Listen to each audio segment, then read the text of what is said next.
जय परशुराम।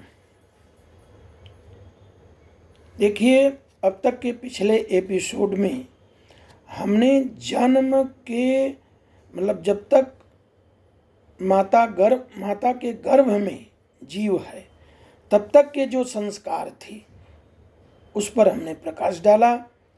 तो हमारे इस संस्कार प्रकाश विवेचना में आज षष्ठी देवी एवं राहु वेद। देखिए, षष्ठी जो ठेठ भाषा में छठ कहते हैं, बड़ा महत्व है। जातक के उत्पन्न होने के 6वें दिन किया जाने वाला महोत्सव षष्ठी संस्कार कहलाता है। इसी के साथ राहु वेद कर्म किया जाता है। ये दोनों कर्म जातक की रक्षा के निमित्त किए जाते हैं। यद्यपि इस दिन सामान्यतया जनना शौच उपस्थित रहता है,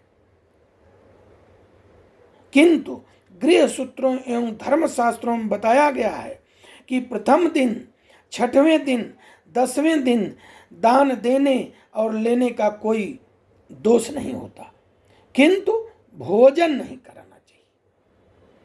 अब पहले आपको बता दें कि षष्ठी देवी हैं कौन। षष्ठी देवी भागवत में, ब्रह्मवत पुराण में बताया गया है कि षष्ठी देवी जो है शिशुओं की अधिष्ठात्री देवी है।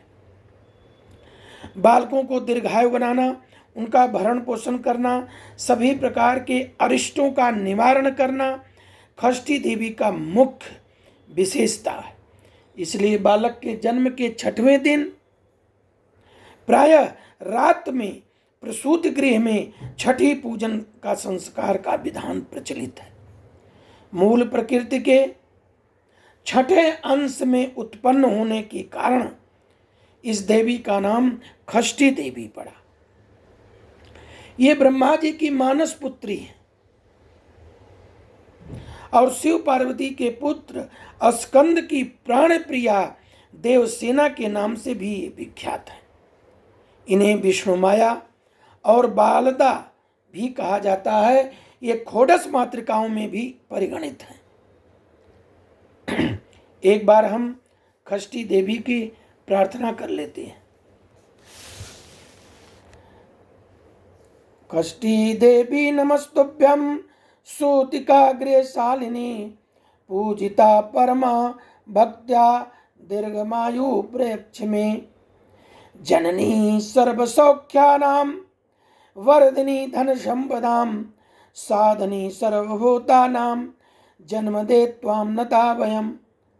गौरी पुत्रो यथा स्कंदः शिशुत्वे रक्षितः पुरा, तथा मामाप्सु बालं षष्ठके रक्षते नमः। रक्षितौ पूतना दिव्यो नंद गोपसुतौ यथा, तथा मे बालकं पाहि दुर्गे देवी नमस्तुते। सर्वविघ्नानुपाकृत्यं सर्वसौख्यप्रदायिनी, जीवन्ति ते जगन्माता पाहि न परमेश्वरी। हम लोगों के गांव के भाषा में भी कहा जाता था कि जो विधिना ने लिख दिया छठी रात के अंत, राई घटे न तिल बढ़े। अब सोचिए कि भगवान ब्रह्मा भी उसी रात उस पूरे जीव का पूरा टाइम टेबल लिखते हैं, जिसमें कि कुछ न घटता है न बढ़ता है।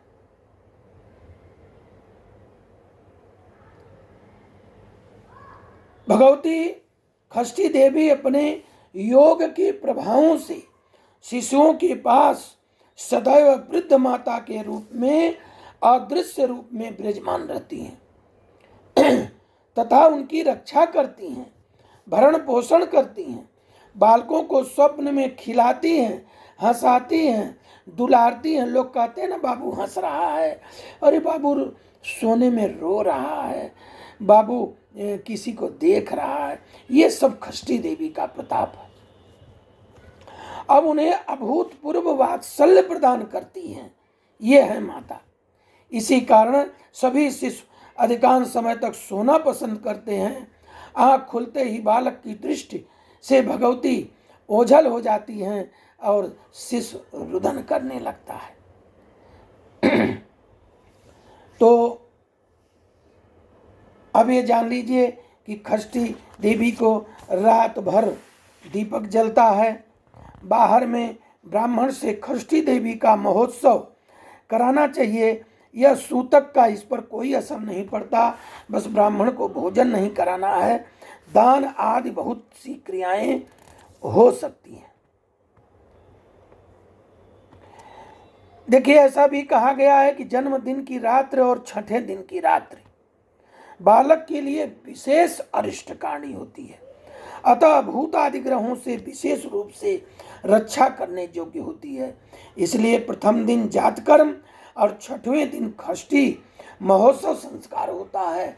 बाहर में षष्ठी महोत्सव हो रहा है तो कोई भी राहु ग्रह हो, चाहे पूतना हो, चाहे कोई भी हो, वो आ नहीं सकती, क्योंकि रक्षार्थ दीपक जलता है।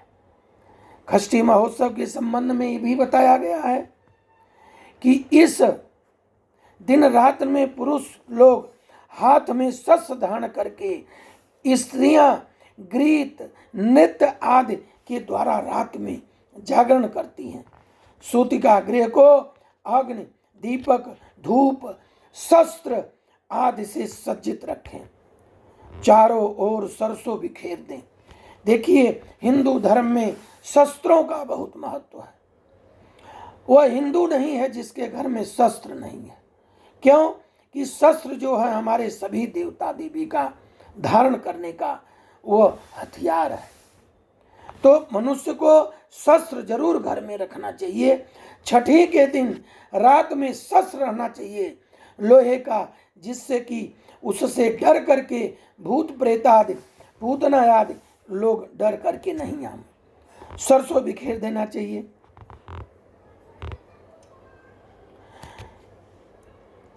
महर्षि मार्कंडेय जी ने भी लिखा है,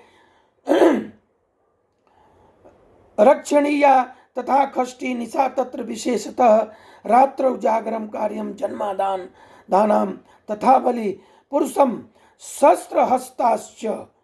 पुरुष लोग हाथ में शस्त्र लेके नृत्य गीतैश्च योषितः रात्रौ जागरम कुर्य दशम्याम चैव सूतके।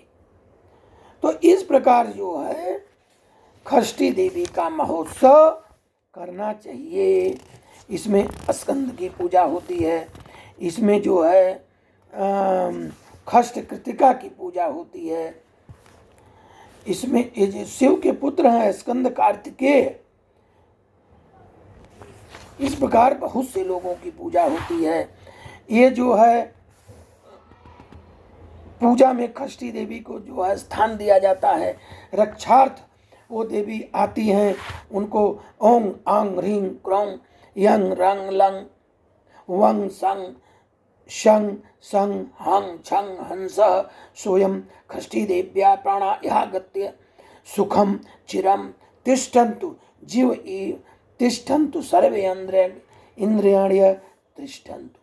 मतलब पुत्र के सभी अंगों में आकर के आप वास करें, ताकि इनका, हमारे बच्चे का कोई भी नुकसान भूत प्रेत पूतना आदि जो भी खराब हैं लोग, वो लोग न कर सकें।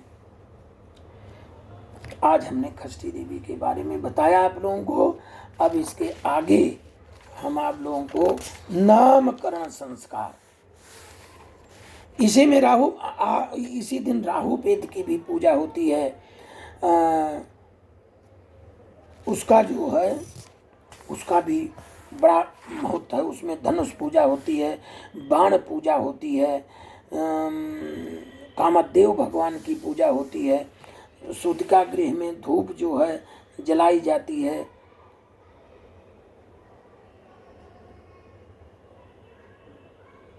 उसमें सब पीली सरसों, गोघृत, सेंधा नमक, नीम का पत्र धूप में जलाया जाता है आग में।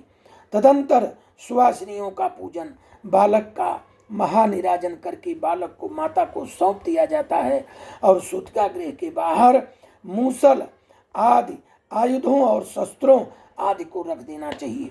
शस्त्र का बहुत महत्व है।